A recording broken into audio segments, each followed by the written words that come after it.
In the 2 years that Brandon Beane has been the Buffalo Bills GM during the NFL draft, he has traded plenty. I expect that trend to continue in the 2020 NFL draft.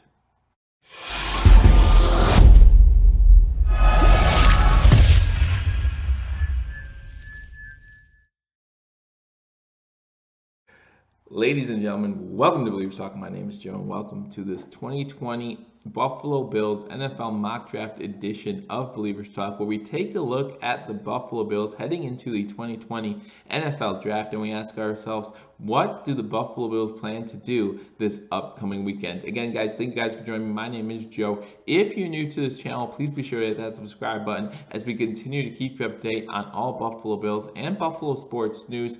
Make sure after you hit that subscribe button, you hit that notification bell. YouTube notifies you when we put out new content. And while you're here, hit that thumbs up button. Let me know you like this video, and also leave a comment. Let me know what you think about my Buffalo Bills 2020 NFL Mock Draft. Now, if you've watched this channel, if you've subscribed to this channel, you know that yesterday we put out a 2020 NFL Mock Draft for the Buffalo Bills. However, that was without trades, and I think many of us can agree that the Buffalo Bills will probably wheel and deal at some point during the 2020 NFL Draft. However, I thought it would be important that I put out a mock draft without Buffalo Bills having a trade in that draft, and now I want to do one with trades. Make sure you join me tonight, Wednesday evening, that when we go live, and while we're live, we're going to do a mock draft together. That's right, I invite you, Bills Mafia, to join me tonight at 9:30 p.m.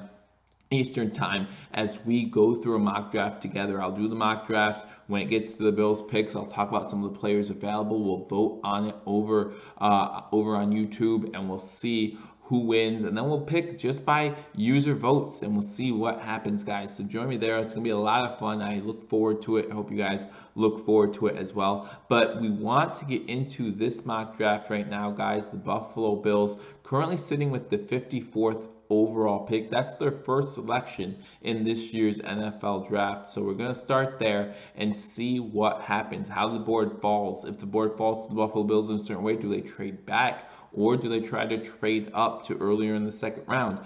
It's all dependent on how the board falls. What does Brandon Beane and the Buffalo Bills want in the first pick? Do they want to make sure they have a third-round pick, or are they okay moving up and using that third-round pick as collateral? All things have to be going through Brandon Beane's mind as the draft board continues to fall into shape, as these teams continue to pick players. Brandon Beane has already said that he is not afraid to move up into the second round, further up in the second round, if there's a player there that the Bills gave a first round value to, sitting there who keeps dropping. They're not afraid to pull that trigger, make the trade, and get the guy they want. Remember, the Buffalo Bills have done a great job this offseason at making sure that they can get best player available come this NFL draft, and maybe they're ready to do just that. Not too many picks, not maybe 4 or 5 picks overall, but get the players that they want. I think that is what Bills fans would love to see them do. So without any further ado, let's start this NFL 2020 mock draft with trades. As we get to the second round and we get to the Buffalo Bills' 54th overall pick, the board has seemed to do the Buffalo Bills some favors here, as there's still some good players left. So I do not see the Buffalo Bills trading up in the second round. That does not mean it's now possible. I did see in the mock draft that I'm doing on Pro Football Network, Mims fell a little bit. He was falling into the late 30s, and that's when I was really beginning to consider potentially Brandon Beane and the Buffalo Bills trading up to get a guy like Mims. But when I talk about the board falling in the Buffalo Bills' favor, this is what I'm talking about. The top player still on the board at pick 54 in the mock draft that I'm doing currently is T. Higgins, wide receiver out of Clemson. Now, a lot of you might remember that when the Buffalo Bills had a first-round pick before we got Stephon Diggs, T. Higgins was projected to come to the Buffalo Bills in some mock drafts. So you look at that name and you can ask yourselves, is this time to pull the trigger on a guy like T. Higgins? The Buffalo Bills have done a good job this offseason, giving them the chance, this opportunity in the draft to take the best player available. And if T. Higgins is the best player available, automatically adds size to that wide receiver room. Do you take that chance?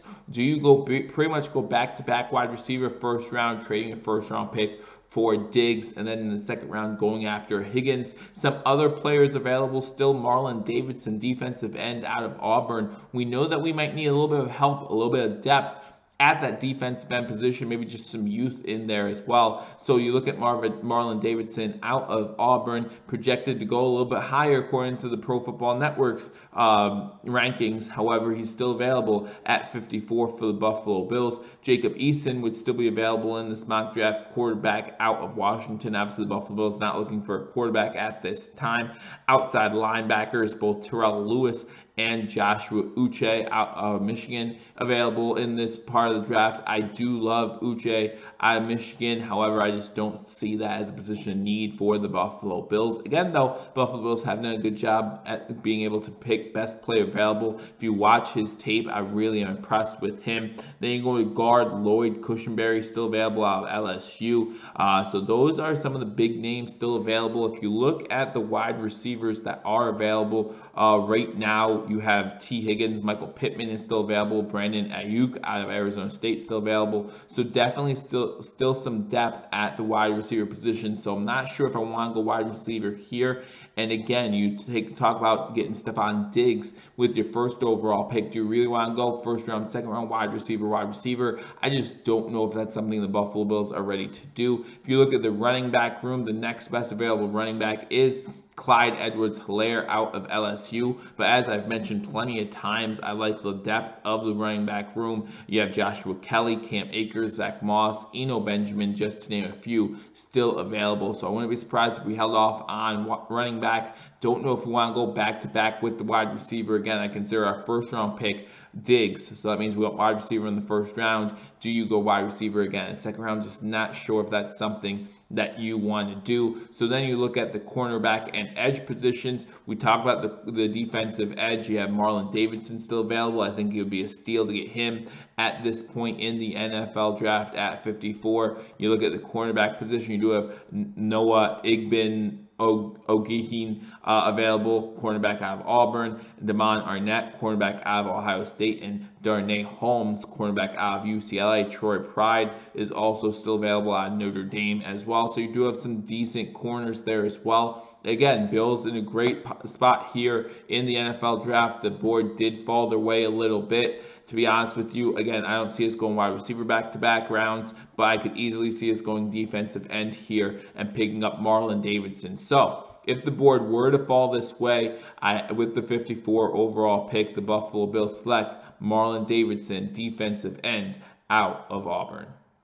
As we moved into the third round, a name that I kept taking a look at was a name that I also mentioned with our second round pick was Clyde Edwards Hilaire out of LSU. He actually ends up falling all the way down to 71, so there were definitely moments in that drop that I was considering moving up in the NFL draft in the third round to pick him up. I just couldn't find a team to pull the trigger with, and I just thought that we could get another running back later, again, of equal quality. The thing about Edwards Hilaire is he has a running style similar to Devin Singletary's. Doesn't have that great burst of speed that I think the Buffalo Bills will be looking at in the running back room. The guy who can get to the next level, who can has that breakaway speed, if you will. There were times Devin Singletary missed out on that last season, and I think if we got Clyde Edwards Hilaire, then you would have complementary running backs, but they would have pretty much the same skill set. So I think the Buffalo Bills will look away from that. But there was times throughout the draft where I thought we should be picking him up, maybe making that trade up. But I just thought more than 10 spots would have been a lot to give up for a running back with the same skill set as a Devin Singletary. So I didn't make the trade there, and the Buffalo Bills end up going with the 86th overall pick. So at that time, the board reads a little something like this. I'll tell you who's available. You got Terrell Lewis still available, outside linebacker out of Alabama. And again, the Buffalo Bills done a great job this offseason, I should say, at being able to pick best player available. Well, when you're looking at the draft board and you're sitting there 86, a guy like Terrell Lewis still being available, that's a big name. Do you consider picking him up as he is the best player available. You have Jalen Hurts still on the board, quarterback out of Oklahoma. Adam Trautman, tight end out of Dayton. His name has been moving up draft boards as of late. So is that a name that you consider as you look at the Buffalo Bills draft? Logan Wilson, inside linebacker. Albert Bunam, tight end out of Missouri. You got Damon Arnett still available at that cornerback position. As you look at the wide receiver and running back room, look at running backs first. You still have Josh Kelly, Cam Akers, Zach Moss, A.J. Dillon, Darrington Evans, Anthony McFarland, all some running backs I'm high on in this year's NFL draft, so you can wait on those guys. And in the wide receiver room, a name that has been coming up recently, you have Bryan Edwards out of South Carolina. Chase Claypool, obviously we all know about the rise of Chase Claypool, wide receiver out of Notre Dame. Van Jefferson, wide receiver out of Florida. Colin Johnson, we all know how much I like Colin Johnson out of Texas. KJ Hill and Tyler Johnson are all still the high touted wide receivers available at this time. But when you look at the wide receiver room, and I wouldn't mind going tall wide receiver here, you hear a couple of them on the board at this point. You got an edge rusher in the second round. Now it's time to focus on that offense, maybe get a full offensive scope as to how good this Buffalo Bills team can be. I like Bryan Edwards out of South Carolina, and I think that's what the Buffalo Bills do here in the third round, selecting Bryan Edwards, wide receiver out of South Carolina.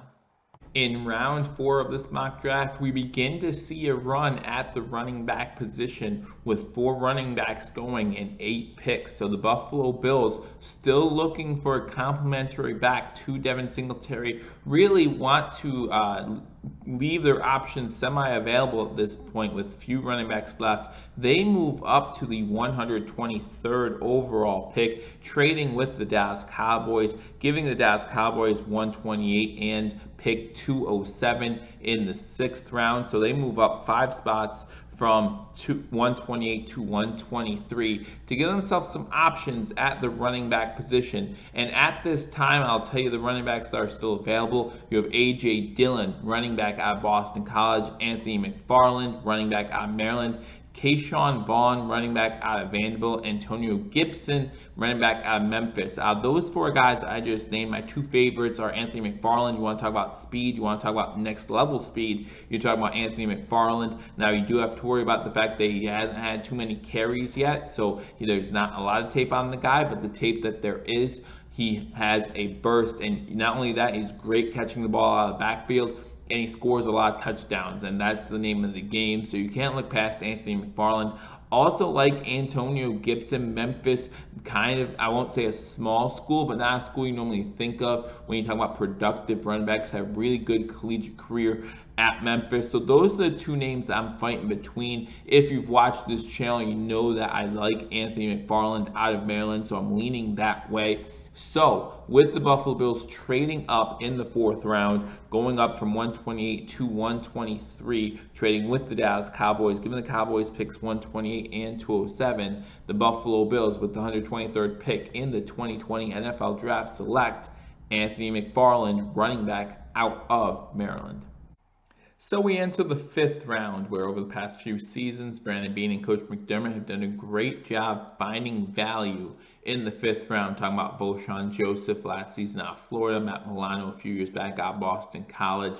So we're looking for the next diamond in the rough here in the 5th round. So far, we haven't addressed the cornerback situation. I feel like the Buffalo Bills have done a good job this offseason with the signing of Josh Norman and with the re-signing of Levi Wallace. So maybe not as pressing as a need as originally thought. But in the 5th round, we might go cornerback here. We know how much the defense loves running that nickel package, and I think the Buffalo Bills try to find another diamond in the rough when they pick up cornerback out of Miami, Trajan Bandy.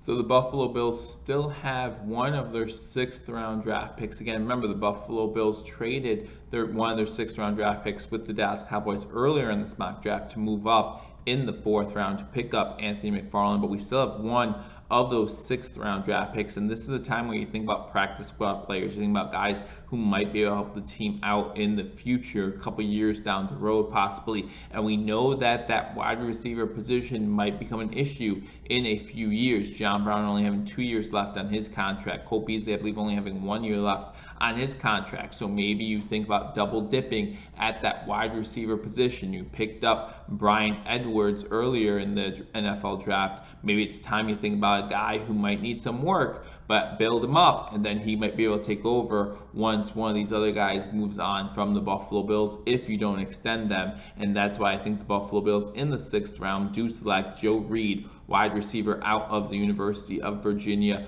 A little bit of a raw talent, did a great job his senior season. Up until then, prospects say he wasn't having that good of a NFL prospect type college career, but he really took off his senior season. Maybe we can build on that, build his confidence. A taller wide receiver, someone who might become a red zone threat later down the line, whether it be 2 seasons, 3 seasons from now. Might find him on the practice squad and then find a role for him once some of these other Buffalo Bills wide receivers are no longer on the team. You go to the 7th round, pick number 239. The Buffalo Bills now just looking for someone to add depth to a position that might be a little lacking in that department. Again, when you get this roster to a 90-man roster, you want to make sure you have plenty of depth and plenty of places. I could easily see us going another running back here, as we just picked up one earlier that would put us to 5 on the active roster.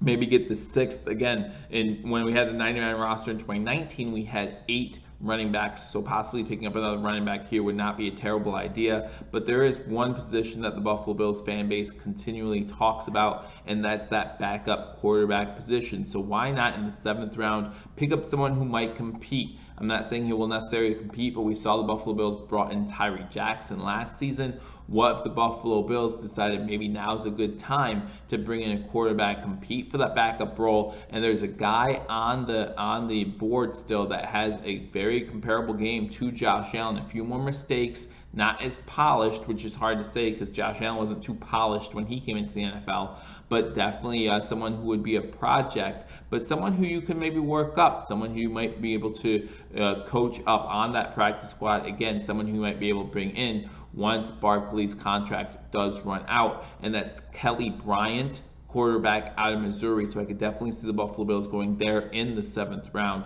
So that is my Buffalo Bills mock draft, including trades. Again, guys, there was no reason to trade on day 2 as the board fell pretty well, pretty favorably for the Buffalo Bills, in my opinion, with the Buffalo Bills with 54th overall pick picking up Marlon Davidson, and then with the 86th overall pick picking up Clyde Edwards, wide receiver out of South Carolina. Move on to day 3 in the 4th round. There was a run at running backs, so the Buffalo Bills in this mock draft traded up with the Dallas Cowboys, and with the 123rd overall pick up Anthony McFarland. For that 123, the Buffalo Bills give up 128 and 207 to the Dallas Cowboys, but they get their running back to complement Devin Singletary. At 167, the Buffalo Bills addressed that cornerback position again. We addressed it during this offseason, picking up Josh Norman, re-signing Levi Wallace, and that does fill an immediate need. However, if you're looking at the future, Trajan Bandy, cornerback out of Miami, might do a good job filling that void in a few more years once he gets to figure out where he fits on this team. Would play well in that nickel package that we know